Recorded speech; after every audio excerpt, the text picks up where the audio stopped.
അസ്സലാമു അലൈക്കും വറഹ്മത്തുള്ളാഹി. അൽഹംദുലില്ലാഹി റബ്ബിൽ ആലമീൻ വസ്സലാത്തു വസ്സലാമു അലാ റസൂലിൽ അമീൻ വഅലാ ആലിഹി വസഹ്ബിഹി. അള്ളാഹുവിൻ്റെ റസൂൽ സല്ലല്ലാഹു അലൈഹി വസല്ലം പറഞ്ഞു, നീ നൽകുന്ന ഒരു നന്മയെയും നീ നിസ്സാരമായി കാണരുത്.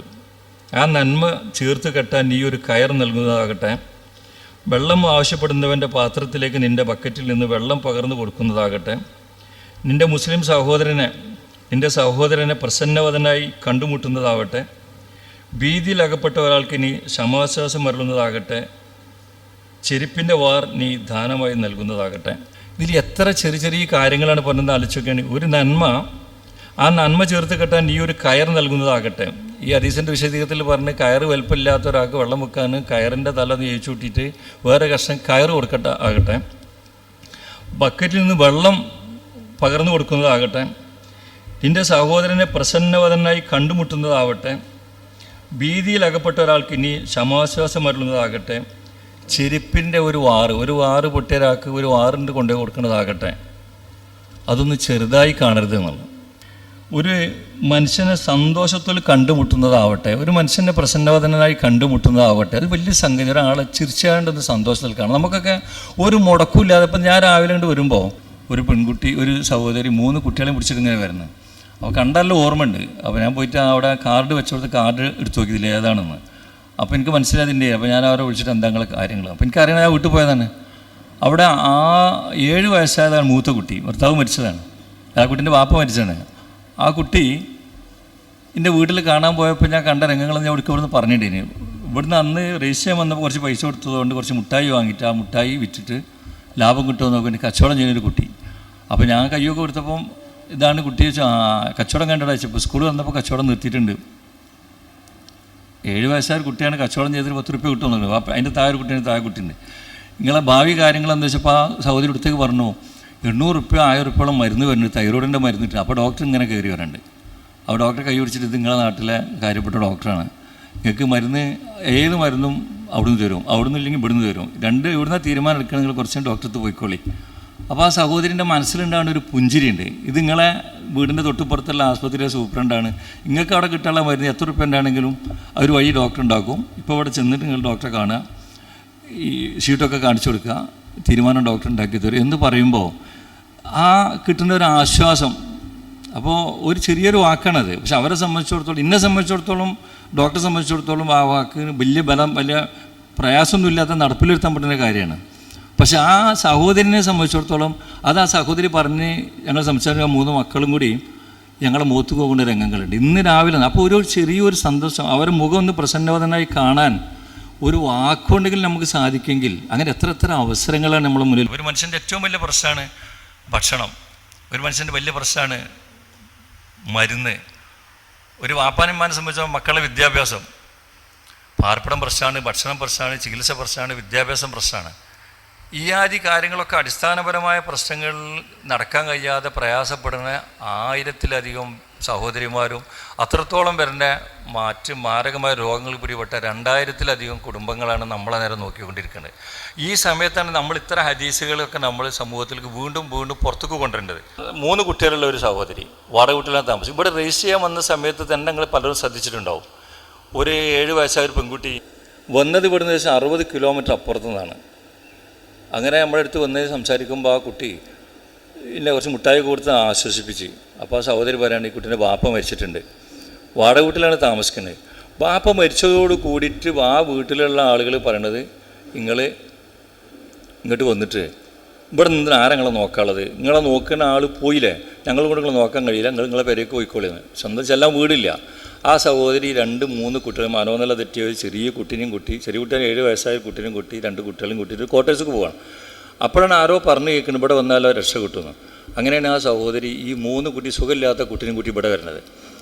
അതാണെങ്കിൽ പോയി നമ്മുടെ പോകുമ്പോൾ ചെറിയൊരു ഗല്ലി, ഒരു ഗല്ലിയിലെ ചെറിയൊരു കോട്ടേഴ്സ് അൽഹംദുലില്ലാഹ് വരി നമുക്ക് എന്താ വേണ്ടത് ചെയ്യാമെന്ന് പറയുമ്പോൾ അവർക്കുണ്ടാകുന്ന ആശ്വാസം. ഒന്ന് ആലോചിച്ച് നോക്കുകയാണ്, ഭർത്താവിൻ്റെ തണൽ നഷ്ടപ്പെടുക. അത് കഴിഞ്ഞിട്ട് താമസിക്കുന്ന സ്വന്തം ഭർത്താവിൻ്റെ തറവാട്ട് താമസിക്കുമ്പം ഭർത്താവ് മരിച്ചില്ലെങ്കിൽ ആരാണ് എനിക്ക് ഇവിടെ ഉള്ളതെന്ന് ചോദിച്ചിട്ട് അവിടുന്ന് തിരിച്ചിട്ട് പുറത്തേക്ക് വിടുക. നോക്കാൻ ആളില്ലാതെ വാടക കൊടുക്കണം, ഭക്ഷണം കഴിക്കണം, മറ്റു കുട്ടികൾക്ക് വിദ്യാഭ്യാസം വേണം, ഈ കുട്ടിക്ക് ആവശ്യമുള്ള ചികിത്സ കിട്ടണം. അപ്പോൾ ഈ അർത്ഥത്തിലുള്ള പ്രയാസപ്പെടുന്ന കുറേ ആളുകളാണ് നമ്മളെ മുന്നിലേക്ക് കടന്നുകൊണ്ടിരിക്കുന്നത്. അപ്പോൾ ഓരോ ഞായറാഴ്ച ഇവിടെ വരുന്ന സമയത്ത് അവർ വീട്ടിൽ ഇതൊന്നും ശരിക്കും അവിടുന്ന് പഠിക്കാൻ പറ്റിയില്ല. ഇവിടെ രജിസ്റ്റർ ചെയ്തപ്പോൾ ആ കുട്ടി കുറച്ച് പൈസ കൊടുത്തു, ഭക്ഷണത്തിനുള്ള ഏർപ്പാടുകളൊക്കെ ഉണ്ടാക്കി കൊടുത്ത്, പിന്നെ കുറച്ച് മുട്ടായി കൊടുത്ത് സന്തോഷമാക്കി വിടുകയാണ്. പിന്നെ അവിടെ ചെല്ലുമ്പോഴാണ് നമ്മളെ സംബന്ധിച്ചിടത്തോളം ഇത്രത്തോളം ആഴത്തിൽ അങ്ങേയറ്റം പ്രയാസം. ആ സമയത്താണ് നമ്മൾ ഈ ഹദീസ് ചേർത്ത് വായിക്കേണ്ടത്. ഭീതിയിലകപ്പെട്ട ഒരാൾക്ക് ഇനി സമാശ്വാസം വരുന്നതാകട്ടെ ഒരു ഭയപ്പാടാണ്. വാടകൻ്റെ കാര്യം എന്ത് ചെയ്യും, കുട്ടീൻ്റെ ചികിത്സയുടെ കാര്യം എന്ത് ചെയ്യും, മറ്റുള്ള കുട്ടികളുടെ വിദ്യാഭ്യാസത്തിൻ്റെ കാര്യം എന്ത് ചെയ്യും, ഭക്ഷണത്തിൻ്റെ കാര്യം ചെയ്യും. ഒരു വീട്ടിൽ പോയിട്ടൊരു പാത്രം ചോദിച്ചോ അവൻ്റെ ഒരു തൊഴിലുറപ്പിൻ്റെ പണിക്ക് പോകാനോ പോലും ആ സഹോദരിക്ക് കഴിയില്ല. ഇവിടെ രജിസ്ട്രേഷനിൽ വന്ന് ആ കുട്ടി ഇവിടുന്ന് ഭക്ഷണം കേൾക്കാൻ വന്നപ്പോൾ സഹോദരിമാർ കണ്ടിട്ടുണ്ടാവും. ഈ രീതിയിൽ പ്രയാസപ്പെടുന്ന ആളുകളാണ് ഓരോ. അപ്പോഴാണ് നമ്മൾ ഈ ഹദീസുകളൊക്കെ കാണേണ്ടത്. മറ്റൊരു കേസ് എന്താ വെച്ചാൽ, ഇതേപോലെ തന്നെ 6 മാസം മുമ്പ് ഭർത്താവ് മരിച്ചു. 10ാം ക്ലാസ്സിലും 3ാം ക്ലാസ്സും പഠിക്കുന്ന കുട്ടി. ഈ 3ാം ക്ലാസ്സിൽ പഠിക്കുന്ന കുട്ടിക്ക് കിഡ്നിൻ്റെ ഒരുപാട് പ്രശ്നങ്ങൾ വന്നിട്ടുണ്ട്. കിഡ്നിൻ്റെ പ്രശ്നങ്ങൾ വന്നതെന്ന് മാത്രമല്ല, അതിന് മരുന്ന് കുടിക്കുമ്പോൾ കുട്ടി നിരന്തരം മൂത്രം വെച്ച് കൊടുക്കുകയാണ്. ആ കുട്ടിക്ക് ഡയപ്പർ തന്നെ വേണം. 3 എണ്ണെങ്കിലും ആ കുട്ടിക്ക് കൃത്യമായിട്ട് ഡയപ്പർ വേണം. ഭക്ഷണം കഴിക്കാൻ നിവൃത്തില്ല, മറ്റു കുട്ടികൾ സ്കൂളിൽ പറക്കാൻ നിവൃത്തില്ല. മറ്റൊരു സഹോദരൻ വന്ന് പറഞ്ഞത്, എനിക്ക് 65 വയസ്സായി, എൻ്റെ മകൻ മരിച്ചുപോയി, എൻ്റെ മകന് 3 കുട്ടികളുണ്ട്, ഞാൻ ഇപ്പോഴും അധ്വാനിച്ചിട്ടാണ് കഴിയുന്നത്. ഞാൻ വരുന്നത് തമിഴ്നാട്ടിൽ നിന്നാണ്, നീലഗിരി ജില്ലയിൽ നിന്നാണ് ഞാൻ കടന്നു വരുന്നത്. ഞാൻ അധ്വാനിക്കാതെ നിന്നാൽ എൻ്റെ കുട്ടികളുടെ കാര്യം അവസ്ഥ മോശമാണ്. അതുകൊണ്ടാണ് ഞാൻ ഈ 3 കുട്ടികളെയും എൻ്റെ മരുമകളെയും കുറിച്ച് ഇങ്ങോട്ട് വന്ന് നിങ്ങൾക്ക് എന്തെങ്കിലും ചെയ്യാൻ പറ്റുമെന്ന്. ഏകദേശം 130 കിലോമീറ്റർ ദൂരമാണ് ഇവിടുന്ന് അവരുടെ നാട്ടിലുള്ളത്. അല്ലാണ്ട് എനിക്കിനും കൂടി നമ്മൾ ആ വീട്ടിൽ പോയി നോക്കുമ്പോൾ ആ മനുഷ്യന് അപ്പോഴും ഒരു പീടികയിൽ പോയിട്ട് വല്ല വരുമാനം കിട്ടുമെന്ന് നോക്കാൻ. ആ വഴിയിൽ നിന്നാണ് ആ മനുഷ്യനെ കയറ്റിയത്. കാറ് കയറ്റി കൊണ്ടുപോയപ്പോൾ ആ 3 മക്കളും ആ കുട്ടികളെ അമ്മയും കൂടി നിൽക്കുക. അപ്പോൾ ആ മനുഷ്യൻ 3 മക്കളെ നിർത്തിയിട്ട് പറഞ്ഞൊരു വാക്കുണ്ട്, ഞാൻ ഇപ്പോഴും അധ്വാനിക്കുന്നത് ഈ മക്കളെ പോറ്റാൻ. എനിക്ക് വയസ്സ് 65 വയസ്സാകുമ്പോൾ എന്തെല്ലാം പ്രതീക്ഷയാണ്. ഒരു കുട്ടികളുടെ വാപ്പാനെ സംബന്ധിച്ചിടത്തോളം നമ്മളൊക്കെ പലരും വാപ്പാരാണ്. ആ കുട്ടി വലുതായി വരുമ്പോൾ ഇതിലൊരു ആശ്വാസം നമുക്ക് കിട്ടും. പക്ഷേ ആ കുട്ടിയാണ് ഇല്ലാതാകുമ്പോൾ ആ കുട്ടീൻ്റെ 3 കുട്ടികളെയും ഭാര്യനെയും നോക്കേണ്ട ഉത്തരവാദിത്വം 65ാമത്തെ വയസ്സിൽ വരുന്നൊരു മനുഷ്യൻ്റെ മാനസികാവസ്ഥ ഒന്ന് ആലോചിച്ച് നോക്കിയാണ്. അപ്പോൾ അങ്ങനെ പ്രയാസപ്പെടുന്ന ആളുകളാണ്. അല്ലെന്നില്ല നിങ്ങൾ ബേജാറാണ്ട്, നമ്മൾ കൊണ്ട് നമ്മൾ സ്കോളർഷിപ്പ് തരാം. അപ്പോൾ ഇവിടുന്ന് കഴിഞ്ഞ ഞായറാഴ്ച ഫോം കൊടുത്തിരുന്നു. 2 ദിവസം മുമ്പ് നമ്മൾ ഈ സ്ഥലത്ത് നീലഗിരിയിൽ ചെന്ന് നോക്കിയപ്പോൾ നിങ്ങൾക്ക് തന്ന ഫോം പൂരിപ്പിച്ച് നിങ്ങൾ ഞായറാഴ്ച കൊണ്ടുവരേണ്ടിയിട്ടെന്ന് പറയുമ്പോൾ എല്ലാം ശരിയാക്കേണ്ടി നിൽക്കുന്നതാണ്. അപ്പോൾ നോക്കുമ്പോൾ മറിച്ച് നോക്കുമ്പോൾ അതെല്ലാം ഫുള്ള് സെറ്റാക്കി വെച്ചിട്ട്, അപ്പോൾ അന്ന് തന്നെ അതൊക്കെ റെഡിയാക്കി വെച്ചു. കൂടുതൽ ആ മനുഷ്യൻ പറയാണ്, ഞാൻ കണ്ണടക്കുന്നതോടുകൂടി വീട്ടിലെ കുട്ടികളെ അവസ്ഥ എന്താങ്ങളൊന്ന് ആലോചിച്ച് നോക്കണം കേട്ടോ. പറഞ്ഞ് പഠിച്ചോണ്ട് പോയിട്ട് നിങ്ങൾ ബേജാറാണ്, ധൈര്യമൊക്കെ കൊടുത്താണ്ട് ആ ഫോം വാങ്ങി നമ്മളിങ്ങനെ വരിയെന്ന് പറയും. അപ്പോൾ ഇത്ര പ്രയാസപ്പെടും 130 കിലോമീറ്റർ അപ്പുറത്തു നിന്നാണ്, അത് അന്യ സംസ്ഥാനത്തു നിന്നാണ് നമ്മളെ ഈ സ്ഥാപനത്തേക്ക് ആൾക്കാർ കടന്നു വരുന്നത്. മറ്റൊരു സഹോദരി ഒന്ന് നീലഗിരിയിലാണെങ്കിൽ, ഒന്ന് തൃശ്ശൂരിൻ്റെ ബോർഡറിലാണെങ്കിൽ, കോഴിക്കോട് ജില്ലയിലെ ഒരു പ്രധാനപ്പെട്ട ടൗണിൻ്റെ കീഴിൽ ഒരു സഹോദരി ഇവിടെ വന്നു. 20 കൊല്ലം മുന്നേ തമിഴ്നാട്ടിൽ നിന്ന് കല്യാണം കഴിച്ചു കൊണ്ടതാണ്. നല്ലപോലെ ജീവിക്കേണ്ട ഭർത്താവ് കിഡ്നി രോഗം വന്ന് സ്വന്തം വീടുണ്ട്. പക്ഷേ ഇപ്പോൾ നാടിൻ്റെ മിങ്കിൾ ചെയ്യാതെ ഒരു പണിക്ക് പോകാൻ വയ്യ. മാത്രമല്ല യൂട്രസ് പ്രശ്നമുണ്ട്, തൈറോയിഡിൻ്റെ പ്രശ്നങ്ങളുണ്ട്, നിരന്തര പ്രശ്നങ്ങളാണ്. ഞങ്ങളെ വീട്ടിൽ ചെന്ന് സംസാരിക്കുമ്പോൾ ആ സഹോദരിയുടെ വാക്കുകളുണ്ട്. ഞാനും ആയുഷവും പിന്നെ സഫീറും ബാപ്പുക്കോടെ ആ വീട്ടിൽ പോയത്. ആ സഹോദരി പറയും, ഇന്നാലും നിങ്ങൾ ബന്ധമല്ലോ, സന്തോഷമായി. മലയാളം തമിഴും ഇടകലർന്നിട്ട് സന്തോഷമായി ഇങ്ങനെ പറഞ്ഞുകൊണ്ടിരിക്കുന്നുണ്ട്. കൂട്ടത്തിൽ കുറച്ച് പൈസ എടുത്തെടുത്താൻ പറഞ്ഞേ, കൊടുത്തതിൻ്റെ ശേഷം ആവശ്യം ഇങ്ങനെ പറഞ്ഞിട്ട്, മോളെ പിന്നെ ഫീസ് വരാൻ വന്നിന്, ഇന്നലെ വന്നിട്ടുണ്ട്, ഇന്നെങ്കിലും വഴി ഉണ്ടാക്കി തരങ്ങൾ ഒന്നും ഫീസ് വരില്ല, ഇവിടെ അച്ചക്ക് കുടുങ്ങിപ്പോകുമെന്ന് പറഞ്ഞു. അത് ആദ്യം പൈസ കൊടുക്കുന്നതിൻ്റെ മുന്നേ പറഞ്ഞതല്ല, പൈസ കിട്ടിയതിൻ്റെ ശേഷം അവളോട് പറഞ്ഞതാണ്. അവരാ സൂക്ഷ്മത നോക്കണം. അല്ലാതെ വന്നാൽ തന്നെ ഫീസ് ഊരുമെന്ന് പറഞ്ഞായിരുന്നെങ്കിൽ നമ്മൾ വിചാരിച്ചും വല്ലതും കിട്ടാൻ. കൊടുത്തതിൻ്റെ ശേഷം ഫീസ് ഊര് ഇനി കറണ്ടിൻ്റെ പൈസ അടക്കാലോ വളരെ സന്തോഷമായിട്ടോ നിങ്ങൾ വന്ന് റായത്തായിരുന്നു. അപ്പോൾ എന്താ വെച്ചാൽ അവരെ സംബന്ധിച്ചിടത്തോളം കൃത്യമായ മരുന്ന് കുടിക്കണം. വീട് വാടക കൊടുക്കണ്ട, പക്ഷെ മരുന്ന് കുടിക്കണം. 2 കുട്ടികളെ പഠിപ്പിക്കണം, നല്ല പഠിക്കേണ്ട മക്കൾ. അതാണ് വന്ന് ഫിസിയോതെറാപ്പി സെൻ്ററിൽ അഡ്മിറ്റിലുള്ള ഒരു രോഗിനെ കാണാൻ പറ്റി. ഊരൊക്കെ ഒരു തോർത്തുകൊണ്ടുകൊണ്ട് കെട്ടി ഒരു സഹോദരനെ ഒരു സഹോദരി ഇങ്ങനെ പിടിച്ചിട്ട് ഇറക്കിക്കൊണ്ടിരുന്നു. അപ്പോൾ ഇങ്ങനെ കുറേ നേരം നോക്കി തിരിഞ്ഞ്, അപ്പോൾ മൻസൂർ എന്നാണ്ട് പെട്ടെന്ന് പോയി പിടിച്ച് സ്റ്റെപ്പ് ഇറങ്ങിക്കൊടുത്തൊക്കെ സഹായിച്ച് ഇങ്ങനെ കൊണ്ടുവന്ന സമയത്ത് ഞാൻ ഒന്ന് ഇരിക്കി, നിങ്ങൾ എന്താ കാര്യങ്ങൾ പഠിക്കട്ടെ എന്ന് ചോദിച്ചു.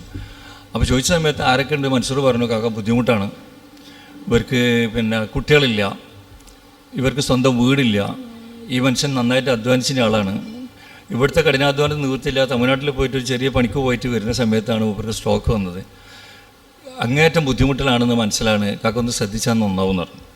എന്നാൽ ശരി.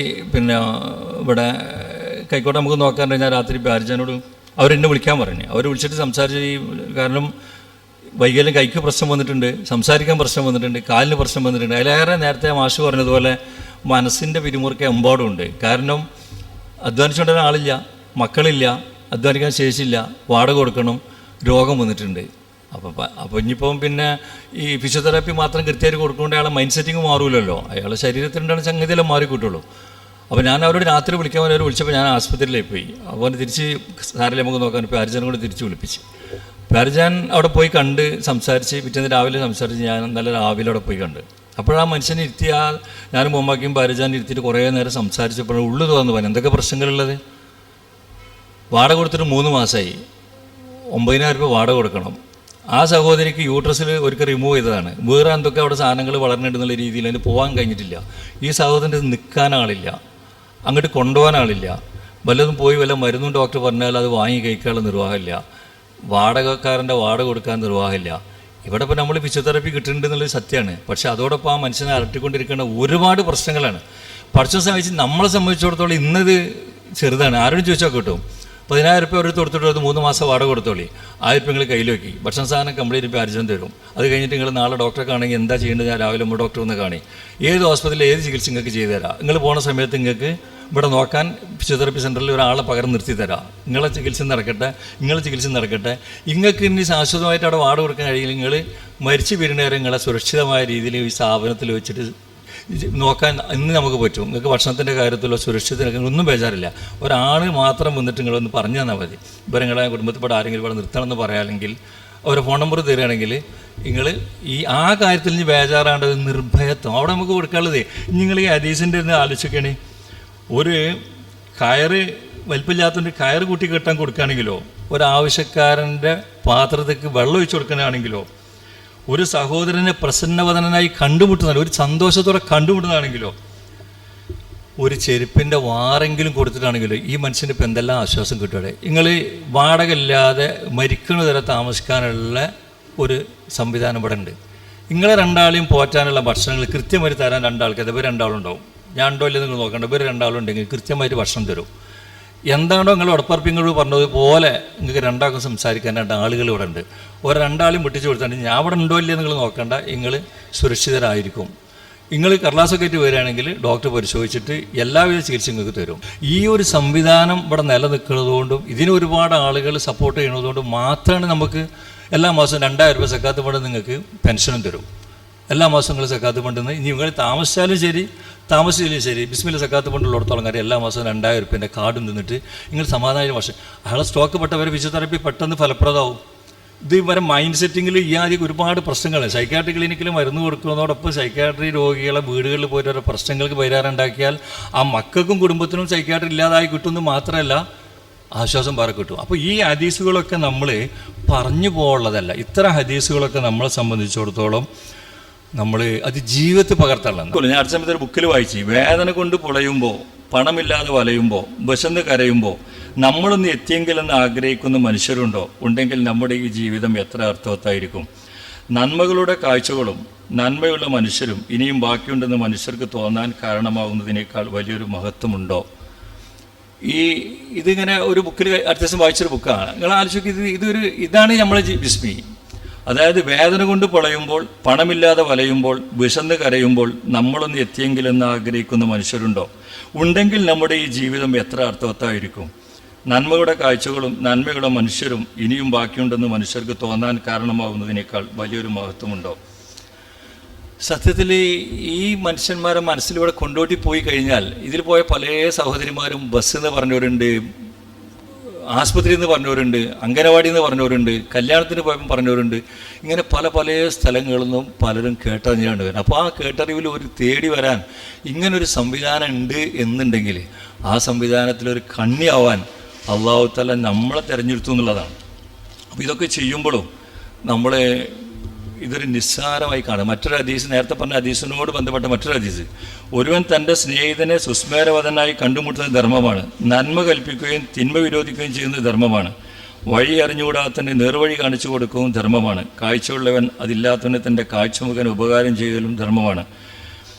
ഒരുവൻ തൻ്റെ ബക്കറ്റ് കൊണ്ട് സഹോദരൻ്റെ ബക്കറ്റിലേക്ക് വെള്ളം നിറച്ചു കൊടുക്കും ധർമ്മമാണ്. ഇതും നേരത്തെ പറഞ്ഞ ഹദീസിന് പോകാനുള്ള മറ്റൊരു ഹദീസാണ്. മറ്റൊരു ഹദീസിന് വിശ്വാസം പറഞ്ഞു, ആപത്ത് ബാധിതനായി കഷ്ടപ്പെടുന്നവനെ അയാൾ സഹായിക്കട്ടെ. സഹാബികൾ ചോദിച്ചു, അതിനും സൗകര്യം ലഭിച്ചില്ലെങ്കിലോ? അവൻ നന്മ ചെയ്യട്ടെ. അതിനും സാധ്യമായില്ലെങ്കിലോ? അവിടുന്ന് പറഞ്ഞു, അവൻ തിന്മയിൽ നിന്ന് അകന്നു നിൽക്കട്ടെ. അതും ധർമ്മമാണ്. പാവങ്ങളുടെ കുടിലുകൾ കാണാൻ മകനെയും കൊണ്ടുപോയ സമ്പന്നനായ ഒരു അച്ഛൻ്റെ കഥയുണ്ട്. ദാരിദ്ര്യവും പരിമിതികളും അനുഭവിക്കുന്നവരെ കാണിച്ചു കൊടുക്കുന്നതിനായിരുന്നു ആ യാത്ര. കുട്ടി അത്ഭുതത്തോടെ എല്ലാം കണ്ടു. തിരികെ കാറിലെത്തിയപ്പോൾ അവരെ കണ്ടിട്ട് എന്ത് തോന്നുന്നു എന്ന് അച്ഛൻ്റെ ചോദ്യത്തിന് മകൻ നൽകിയ ഉത്തരം ആ പിതാവിൻ്റെ കാഴ്ചപ്പാടിനെ ആകെ മാറ്റിക്കളഞ്ഞു. അച്ഛ, അവർക്കൊക്കെ എന്ത് സുഖമാണല്ലേ, അവരുടെയൊക്കെ മുഖത്ത് എന്തൊരു സന്തോഷം. കുട്ടികൾ ചിരിച്ചോടി കളിക്കുന്നു. നമ്മുടെ വീട്ടിലേക്കാൾ ചിരിയും രസങ്ങളും ഉണ്ടവിടെ. ഇത് ഈ അടുത്ത സമയത്ത് ഒരു ബുക്കിൽ വായിച്ചതാണെങ്കിലും ഇത് വളരെ അർത്ഥവത്തായൊരു സംഗതിയാണ്.